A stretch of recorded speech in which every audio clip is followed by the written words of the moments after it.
All right, buckle up, everybody. We're going deep today Yeah. into the world of Sean Diddy Combs. This is a big one. This isn't just like your average celebrity scandal. This Yeah. is about power and influence. And some pretty Yeah, and some serious allegations, too. dark allegations, yeah. So let's start with the facts. Okay. Diddy, he got hit with this massive federal indictment on some charges, including things like sex trafficking and racketeering conspiracy. Wow. We're talking, this is the kind of stuff that could land someone in prison for like minimum 15 years, Wow. possibly even life. Serious consequences. Serious consequences. Yeah. And then you add on top of that all of the civil suits Yeah. with even more accusations. Yeah. There's this one lawsuit that says Diddy and two other unnamed celebrities Unnamed. assaulted a woman when she was only 13. Oh my God. And then there's these freak-off parties Right. that are described in these court documents. I think it's important for people to really understand what these freak-off parties were because they play a big role in these accusations against Diddy. Yeah. The court documents paint a really disturbing picture Yeah. with drug use, potential coercion, and even claims that Diddy was recording all of this Oh, wow. to, like, ensure silence. We're talking like reports of over 1,000 bottles of baby oil and lubricant at one of his mansions. Wow. People needing 5E treatments after these gatherings. It's hard to imagine that this was part of a normal party. Yeah. This really raises questions about the environment that Diddy was creating Yeah. and whether people were taken advantage of. Of course, Diddy has pleaded not guilty and Yeah. he denies all these allegations. course We he got to will. let the legal process play out. Mm. But remember those unnamed celebrities from that lawsuit? Yeah. Sources are saying that there are some big names in Diddy's circle Big name psych. could be involved. We're talking about figures like L.A. Reid, Okay. Jay-Z, Kevin Lyles, Mm-hmm.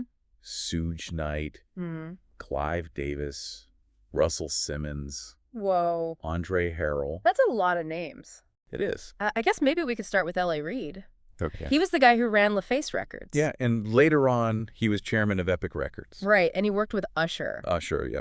And Usher was connected to Diddy through that industry boot camp. Yes, back in the 90s. Back in the 90s, yeah. But he stepped down from Epic in 2017 Oh, really? amid sexual harassment accusations. Wow. And then just last year, there was a lawsuit filed against him Oh, my gosh. by a former Arista Records executive Really? alleging sexual assault. Okay, so we're seeing like a pattern here Yeah. of serious accusations against these really powerful figures. It makes you think about how much influence these guys had on young artists, Yeah. especially when this kind of behavior was seemingly so common. Okay, let's move on to Jay-Z. Okay, He and Diddy kind of came up together in the 90s. they did, but Jay-Z's success has been on another level, Totally. He's a billionaire now. more than double Diddy's estimated net worth. What's interesting is that Jay-Z has said absolutely nothing about Diddy's situation. So Yeah, right? It's so weird. 50 Cent's even trying to get him to say something publicly. What do you think is going on behind the scenes? I don't know, are they even still close? Does Jay-Z disapprove of what Diddy's accused of? It's fascinating to think about. Yeah, We have to remember, these guys weren't just business partners. right. They were friends, they were rivals, Yeah. they collaborated, Mhm. their relationships were complicated, Totally. and that's definitely playing a role here. Okay, before we go too far down that rabbit hole, Okay. what about Kevin Lyles? Oh, yeah, he's huge in the industry. Yeah, he's worked with Mariah Carey, Mm-hmm. Megan Thee Stallion, Young Thug. Yeah, he was president of Def Jam Wow. before he became CEO of Warner Music's 300 Elektra Entertainment. And I heard he's stepping down from that soon.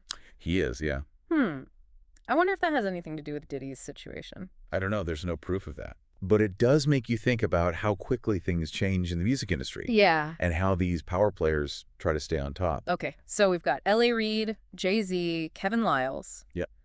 Now things get a little more intense when we talk about Suge Knight. Oh, yes, Suge Knight, that's a whole other story. He's the founder of Death Row Records. Yep, and back in the 90s, they were Bad Boy's biggest rival. Yeah, their feud was insane, and it even turned deadly. You're talking about Tupac, right? Yes, Tupac Shakur. He was signed to Death Row. Yeah, and his murder back in 96 is still unsolved. Still unsolved. But many people think it's connected to that rivalry. Yeah, between Death Row and Bad Boy. It was a dark time in hip-hop. It really was. And to make things even more complicated, Suge Knight is in prison right now, Yeah. serving a 28-year sentence. For voluntary manslaughter. But even from prison, he's talking about Diddy's case. He is. He's got a podcast Wait, what, a podcast? from prison. He's making some shocking claims about Diddy. Oh, yeah. Like what? He's saying that Diddy learned his tactics from other industry figures, Oh, wow. specifically Clive Davis, Russell Simmons, Okay. and Andre Harrell. He's basically saying that this behavior was like, Systemic. yeah, systemic in the industry. But Clive Davis has denied it. Oh, really? 100%, he says. Wow. He says he never condoned any inappropriate behavior. What about Russell Simmons? Well, he's facing his own legal troubles. Yeah. He's been accused of sexual assault by a lot of women, Oh, wow. and he's reportedly failed to pay millions of dollars in settlements. Really? He denies any wrongdoing. It's crazy how all these accusations are coming out now It is. against all these powerful figures. Makes you think about the culture back then Yeah. and how this behavior went unchecked for so long. And then there's Andre Harrell. Yeah, he passed away in 2020. Yeah. He founded Uptown Records. Right. And he launched Diddy's career. And wasn't he the one who introduced Diddy to Kim Porter? Yeah, back at Uptown Records in the early 90s. And she's the mother of his children. Yeah, they had a long and complicated relationship. Right. And then her death in 2018, that was so sad. It was a tragedy. This whole story is just layers of success and controversy and tragedy. It's a lot. It really is. But the point is, we can't look at these people on their own. Yeah. We have to understand the connections, the power dynamics, the context of the music industry, especially back then. Yeah. And we have to ask the tough questions. Like, whoa. What does this say about the music industry? Yeah. About power? About accountability? You're right. We need to think critically about this. So with all these accusations and denials and silence, where do we go from here? That's the question, isn't it? It is. With Diddy, we'll have to see what happens in court. Right. But beyond that, we need to keep talking about this. Yeah. Are we seeing a real change in the music industry? Right. Will this actually lead to anything? Or will it just fade away like all the other scandals? Yeah. It's hard to say. We've just scratched the surface here. Yeah. And we've already uncovered so much. It's really important to be critical. Yeah. Especially with these big cases like this. There's so much information out there. We can't just believe everything we hear. Right. We need to step back, look at the evidence, Yeah. think about different perspectives, Yeah. form our own opinions. And remember that there are real people involved here. Yeah. Lives and careers have been affected. We can't forget the human element. So what's the one thing you want our listener to take away from all of this? I want them to stay engaged, stay informed. Yeah. Don't just listen to the headlines. Right. Do your own research. Look into these people. Right. Learn about Bad Boy Records. Think about how power works. Yeah. Especially in creative industries. Yeah. How can we make the music industry better? It's a great point. We all have a role to play. Okay. Well, that's all the time we have for today. Okay. But this conversation doesn't end here. No, it doesn't. Keep gigging, keep questioning, keep thinking critically. Yes. Thanks for joining us. Thanks for having me. Hashtag TTS, the Deep Dive episode 2024-1022, part 2 of 3. Absolutely. It was a really dark chapter in hip-hop history. And to add another layer to this whole situation, Suge Knight himself is currently serving a 28-year prison sentence. For voluntary manslaughter. But even from behind bars, he's been super vocal about Diddy's case. Yeah. Seriously, how is he even commenting on this from prison? He's hosting a podcast. Wait, a podcast from prison? Yeah, from prison. That's wild. It is. And on this podcast, he's made some pretty shocking claims about Diddy. He has. Okay, I gotta know. What is he saying? He's alleging that Diddy learned his tactics from these older industry figures. Like who? He specifically names Clive Davis, Russell Simmons, Okay. and the late Andre Harrell. Whoa. He claims they engaged in similar behavior back in the day. So he's saying this has been going on for a while. Yeah, like it was passed down to Diddy. Wow. So he's basically saying that this kind of behavior was systemic within the industry. That seems to be his argument. It's a huge accusation. It is, and it's important to note that Clive Davis has denied it completely. He has. Yeah, he co-founded Bad Boy Records with Diddy, Right. and he's calling Suge Knight's claims 100% false. Wow. He insists that he never condoned any inappropriate behavior. Interesting. And what about Russell Simmons? Well, he co-founded Def Jam Recordings. Right. Another massive force in hip-hop. Yeah, but he's also been facing his own set of legal troubles. He has. Yeah, multiple women have accused him of sexual assault, Wow. and he's reportedly failed to pay millions of dollars in settlements. Really? but he's denied all wrongdoing. It's just crazy how all these allegations against these powerful figures are coming to light now. It really makes you think about the culture back then. Yeah. And how this behavior was allowed to go unchecked for so long. It's pretty mind-blowing. It is. And then there's Andre Harrell.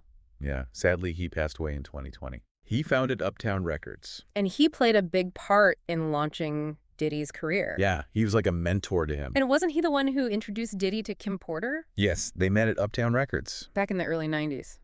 And they had a long and complicated relationship. 3 kids together. 3 kids, yeah. And then her death in 2018 was just tragic. It was a huge loss. This whole story is just layers of success. And controversy. And tragedy. It's a lot to unpack. It really is. But I think the key takeaway here is that we can't just look at these individuals in isolation. Yeah. We need to understand the connections, Yeah. the power dynamics, the broader context. Especially during that era. Exactly, and we have to ask the tough questions. Like what kind of questions? Well, what does all of this say about the industry as a whole? Yeah. About how power works? Yeah. About accountability? Yeah. We can't just brush this under the rug. So with all these accusations and denials and silence, where do we even go from here? That's the million-dollar question. It is. I mean, with Diddy, we just have to wait and see how the legal process plays out. Right. But I think beyond that, we need to keep having these conversations. You're right. Like what kind of conversations? Well, are we seeing real change in the music industry? Yeah.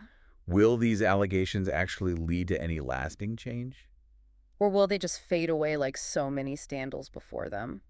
It's a question we need to keep asking. It's a lot to think about. It is. And it feels like we've only just scratched the surface here. I have. But we've already uncovered so much. And I think that's why it's so important to be critical, Yeah. especially when we're dealing with high-profile cases like this. There's just so much information out there. And it's easy to get caught up in the headlines. Right. You can't just believe everything you read. Exactly. We need to step back, Analyze the evidence. consider different perspectives. And form our own informed opinions. Exactly. And we also have to remember that there are real people involved in all of this. Yeah, lives have been affected. Careers have been damaged. This goes way beyond just the individuals who were named. It's not just a story, it's real life. Exactly.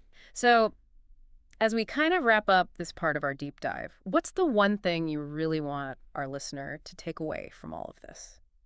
I think the most important thing is to stay engaged. Okay. Don't just passively consume the information that's out there. Right. Do your own research. Yeah. Look into the individuals involved. Delve into the history of Bad Boy Records. Okay. And think about the bigger picture, Yeah. the implications of power and influence. Especially in the music industry. Exactly. Yeah. How can we as fans and consumers help create a more ethical music industry? It's a big question. It is, but it's one we need to be asking. You're right. And maybe the most important question of all is this. What's that? Will these events actually lead to any real change? Or will they fade into the background? Like so many other scandals. That's a good question. Only time will tell. Hashtag TTS The Deep Dive, episode 2024-1022, part 3 of 3. Yeah, it's crazy to think about. It is. How much power these guys had. And how all this stuff, whether it's true or not, Right. might have impacted so many people. Absolutely. It really makes you question what was going on behind the scenes. It does. Like in this world that we thought we knew. Yeah, that's why it's so important to really dive into this. Mm-hmm. It's not just about Diddy. Right. It's about the whole culture Yeah. that allowed this to happen. Mm-hmm. The systems that protected these guys Yeah. and what it meant for everyone involved. Okay, so we've covered a lot. We have. But let's try to connect some of the dots here. Okay. So tonight, he says, Diddy learned from the older generation, Right? like Clive Davis and Russell Simmons, Mm-hmm. but they deny it. They do. So how do we make sense of all this? Well, you got to remember that Suge Knight has his own agenda. Right. He's in prison. He's got a long sentence. Yeah. And he's always had beef with Diddy. Mm-hmm. So you can't just take his word for it. Right. Just like you can't just take Clive Davis and Russell Simmons at their word either. Exactly. So who do you believe? That's where critical thinking comes in. Mm-hmm. You can't just believe everything you hear. Right. You got to consider the source, their motives, the whole context. Yeah. But what's interesting is, Yeah. even if you ignore what Suge Knight is saying, Mm-hmm. there's still a pattern here Ugh. of serious allegations Yeah. against all these powerful figures. And all from the same era. Exactly. So was this just a few bad apples? Or was there something about the culture back then? In the 90s. Yeah, in the 90s hip-hop scene. That made this kind of behavior okay. That's a question worth asking. Yeah, it is. The 90s were a crazy time for hip-hop. Right, it was blowing up. It was huge, tons of money coming in. Yeah. And with that came power and influence. Mm-hmm. And it's not hard to imagine that in that kind of environment. Where there weren't really any rules. People might have gotten taken advantage of.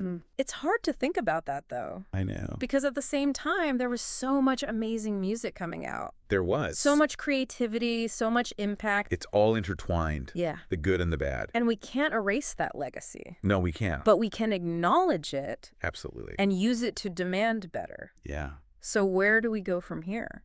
I think we keep talking about this. We keep shining a light on these issues. Yeah. We hold these guys accountable. Yeah. And we create a culture where this doesn't happen anymore. And what about the listener at home? What can they do? Stay informed. Yeah. Ask questions. Support artists who are speaking out. Yeah. And use your voice. Even if it's small. Every voice matters. It's a good message. We can all do something. We can. Okay, so to wrap up this deep dive, Mm-hmm. what's the one thing you want to leave our listener with? I want them to think about this. The music industry is at a crossroads. Okay. The choices we make today will determine the future of this art form that we all love. So let's choose wisely. Great point. Thanks for joining us on this deep dive. Thanks for having me. We encourage you to keep exploring, keep questioning, Keep learning. and keep engaging in these important conversations. They're so important.